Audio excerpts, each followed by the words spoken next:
नमस्कार। प्रांजल ज्ञान गंगा में आप सभी का स्वागत है। मैं गीता रावत आपके सामने महान ग्रंथ श्रीमद् भगवद गीता के साथ फिर से उपस्थित हूँ। कल हमने 13वें अध्याय का पाठ किया था, जिसका कि नाम क्षेत्र क्षेत्रज्ञ था। इसमें भगवान ने प्रकृति पुरुष और क्षेत्र क्षेत्रज्ञ और ज्ञान के बारे में बताया था। आज हम 14वें अध्याय का पाठ करेंगे, जिसका कि नाम गुण त्रय विभाग योग है। इस अध्याय में भगवान ने गुणों के बारे में बताया है। इस अध्याय में भगवान बताते हैं कि गुण कितने प्रकार के होते हैं और गुणों के आधार पर मनुष्य के चरित्र का निर्माण कैसे होता है, और चरित्र का निर्माण करने के बाद में मनुष्य अपने जीवन में प्रगति कैसे करता है। और इस अध्याय में भगवान यह भी बताते हैं कि जो परमेश्वर है उसको यह गुण नहीं मानते हैं, वो तो गुणों से बहुत ऊपर उठ के है, यानी कि वह गुण उस ईश्वर को लिपायमान नहीं करते हैं। और भगवान यह भी बताते हैं कि जो मनुष्य गुणों के आधार पर मेरे परम तत्व को जान लेता है या मुझे जान लेता है, तो इस संसार में रहते हुए भी उसको कोई भी बंधन नहीं बांध सकते हैं, और वह अपने आप को इस संसार से ऊपर उठा लेता है, यानी कि संसार में रहते हुए भी वह सारे कर्मों को अच्छी प्रकार से करता है और उसके बाद वह भगवान के परम धाम को प्राप्त होता है। तो चलिए आप और हम इस 14वें अध्याय का पाठ मनन तथा श्रवण करते हैं।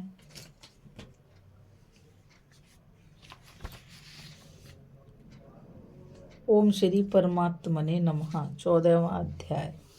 उसके उपरांत श्री कृष्ण भगवान बोले, हे अर्जुन, ज्ञानों में भी अति परम उत्तम ज्ञान को मैं फिर से तेरे लिए कहूँगा, जिसको जानकर सब मुनिजन इस संसार से मुक्त होकर परम सिद्धि को प्राप्त हो गए हैं। हे अर्जुन, इस ज्ञान को आश्रय करके अर्थात धारण करके मेरे स्वरूप को प्राप्त हुए पुरुष सृष्टि के आदि में पुनः उत्पन्न नहीं होते हैं और प्रलय काल में भी व्याकुल नहीं होते हैं, क्योंकि उनकी दृष्टि में मुझ वासुदेव से भिन्न कोई वस्तु है ही नहीं। हे अर्जुन, मेरी महत ब्रह्म रूप प्रकृति अर्थात त्रिगुणमयी माया संपूर्ण भूतों की योनि है, अर्थात गर्भाधान का स्थान है, और मैं उस योनि में चेतन रूप बीज को स्थापन करता हूँ। उस जड़ चेतन के संयोग से सब भूतों की उत्पत्ति होती है। हे अर्जुन, नाना प्रकार की सब योनियों में जितनी मूर्तियां अर्थात शरीर उत्पन्न होते हैं, उन सब की त्रिगुणमयी माया तो गर्भ को धारण करने वाली माता है, और मैं बीज को स्थापन करने वाला पिता हूँ। हे अर्जुन, सत्वगुण, रजोगुण और तमोगुण ऐसे यह प्रकृति से उत्पन्न हुए तीनों गुण ही इस अविनाशी जीवात्मा को शरीर में बांधते हैं। हे निष्पाप, उन तीनों गुणों में प्रकाश करने वाला निर्विकार सत्वगुण तो निर्मल होने के कारण सुख की आसक्ति से और ज्ञान की आसक्ति से अर्थात ज्ञान के अभिमान से बांधता है। हे अर्जुन, राग रूप रजोगुण को कामना और आसक्ति से उत्पन्न हुआ जान, वह इस जीवात्मा को कर्मों की ओर उनके फल की आसक्ति से बांधता है। और हे अर्जुन, सर्वदेहाभिमानियों के मोहने वाले तमोगुण को अज्ञान से उत्पन्न हुआ जान, वह जीवात्मा को प्रमाद, आलस्य और निंद्रा के द्वारा बांधता है, क्योंकि हे अर्जुन, सत्वगुण सुख में लगाता है और रजोगुण कर्म में लगाता है तथा तमोगुण तो ज्ञान को आच्छादन करके अर्थात ढक के प्रमाद में भी लगाता है। और हे अर्जुन, रजोगुण और तमोगुण को दबाकर सत्वगुण उत्पन्न होता है अर्थात बढ़ता है, तथा रजोगुण और सत्वगुण को दबाकर तमोगुण बढ़ता है। वैसे ही तमोगुण और सत्वगुण को दबाकर रजोगुण बढ़ता है। इसलिए जिस काल में इस देह में तथा अंतकरण और इंद्रियों में चेतनता और बोध शक्ति उत्पन्न होती है, उस काल में ऐसा जानना चाहिए कि सत्वगुण बढ़ा है। और हे अर्जुन, रजोगुण के बढ़ने पर लोभ और प्रवृत्ति अर्थात सांसारिक चेष्टा तथा सब प्रकार के कर्मों का स्वार्थ बुद्धि से आरंभ एवं अशांति अर्थात मन की चंचलता और विषय भोगों की लालसा, यह सब उत्पन्न होते हैं। तथा हे अर्जुन, तमोगुण के बढ़ने पर अंतकरण और इंद्रियों में अप्रकाश एवं कर्तव्य कर्मों में अप्रवृत्ति और प्रमाद अर्थात व्यर्थ चेष्टा और निद्रादि अंतकरण की मोहनी वृत्तियां, यह सभी उत्पन्न होते हैं। हे अर्जुन, जब यह जीवात्मा सत्वगुण की वृद्धि में मृत्यु को प्राप्त होता है, तब तो उत्तम कर्म करने वालों के मल रहित अर्थात दिव्य स्वर्गादिक लोकों को प्राप्त होता है। रजोगुण के बढ़ने पर अर्थात जिस काल में रजोगुण बढ़ता है, उस काल में मृत्यु को प्राप्त होकर कर्मों की आसक्ति वाले मनुष्यों में उत्पन्न होता है, तथा तमोगुण के बढ़ने पर मरा हुआ पुरुष कीट पशु आदि मूढ़ योनियों में उत्पन्न होता है। क्योंकि सात्विक कर्म का तो सात्विक अर्थात सुख, ज्ञान और वैराग्य आदि निर्मल फल कहा है,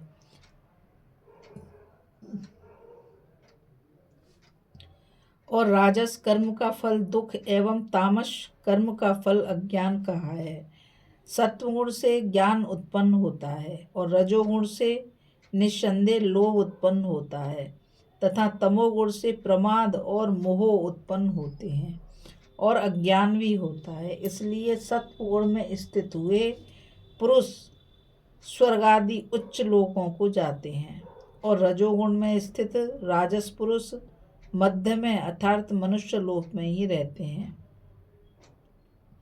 एवं तमोगुण के कार्य रूप निंद्रा, प्रमाद और आलस्य आदि में स्थित हुए तामस पुरुष अधोगति को प्राप्त कीट पशु आदि नीच योनियों में प्राप्त होते हैं। हे अर्जुन, जिस काल में दृष्टा अर्थात समष्टि चेतन में एक ही भाव से स्थित हुआ साक्षी पुरुष तीनों गुणों के सिवाय अन्य किसी को करता नहीं देखता है, अर्थात गुण ही गुणों में बढ़ते हैं ऐसा देखता है, और तीनों गुणों से अति परे सच्चिदानंद घन स्वरूप मुझ परमात्मा को तत्व से जानता है। उस काल में वह पुरुष मेरे स्वरूप को प्राप्त होता है, तथा यह पुरुष इन स्थूल शरीर की उत्पत्ति के कारण तीनों गुणों को उल्लंघन करके जन्म मृत्यु वृद्धावस्था और सब प्रकार के दुखों से मुक्त हुआ परमानंद को प्राप्त होता है। इस प्रकार भगवान के रहस्य युक्त वचनों को सुनकर अर्जुन ने पूछा कि हे पुरुषोत्तम, इन तीनों गुणों से अतीत हुआ पुरुष किन किन लक्षणों से युक्त होता है और किस प्रकार के आचरणों वाला होता है, तथा हे प्रभु, मनुष्य किस उपाय से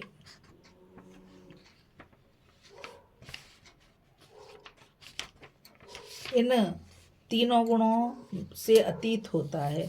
इस प्रकार अर्जुन के पूछने पर श्री कृष्ण भगवान बोले, हे अर्जुन, जो पुरुष सत्वगुण के कार्य रूप प्रकाश को और रजोगुण के कार्य रूप प्रवृत्ति को तथा तमोगुण के कार्य रूप मोह को भी ना तो प्रवृत्त होने पर बुरा समझता है और न निवृत्त होने पर उनकी आकांक्षा करता है, तथा जो साक्षी के सादृश स्थित हुआ गुणों के द्वारा विचलित नहीं किया जा सकता है और गुण ही गुणों में बढ़ते हैं, ऐसा समझता हुआ जो सच्चिदानंद घन परमात्मा में एक ही भाव से स्थित रहता है एवं उस स्थिति से चलायमान नहीं होता है, जो निरंतर आत्मभाव में स्थित हुआ दुख सुख को समान समझने वाला है तथा मिट्टी पत्थर और सुवर्ण में समान भाव वाला और धैर्यवान है तथा जो प्रिय और अप्रिय को बराबर समझता है और अपनी निंदा स्तुति में भी